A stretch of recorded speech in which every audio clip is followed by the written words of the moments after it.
Deep in a whimsical forest, there lived a pig named Cuba. Cuba was a kind pig, but he was also a little clumsy. One sunny day, a new pig named Elle moved into the forest. Elle was beautiful, with long flowing hair and a smile that could light up the forest. Cuba fell head over heels for her. Cuba wanted to impress Elle. He tried to be brave like Tig the tiger. He tried to be clever like Leo the fox. He even tried to sing like the little birds in the trees, but nothing seemed to work.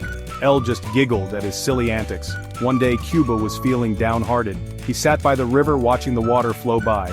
Tig found him there and asked, "What's wrong, Cuba?" Cuba sighed and told Tig about his troubles. Tig listened patiently, then he smiled and said, "Cuba, you don't need to be anyone but yourself. Elle will like you for who you are." Tig was a brave tiger, always ready for an adventure. One afternoon he was exploring the forest when he came across a strange sight. It was a big, white egg. Tig had never seen anything like it. He nudged it gently with his nose. Suddenly the egg started to shake. Tig jumped back in surprise. A small crack appeared on the egg's surface. The crack grew bigger and bigger until with a final pop, the egg hatched. Out popped a tiny turtle, blinking in the sunlight. It looked up at Tig with wide, curious eyes. Tig smiled. He knew he had to protect this little creature. The little turtle, who Tig named Shelly, was always getting into trouble.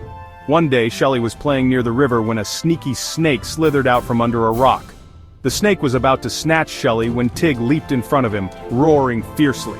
The snake hissed angrily, but Tig stood his ground. Just then, Leo the fox appeared. Leo was very clever. He distracted the snake while Tig scooped up Shelly in his mouth and carried her to safety. Shelly was safe, thanks to Tig and Leo. They were true heroes.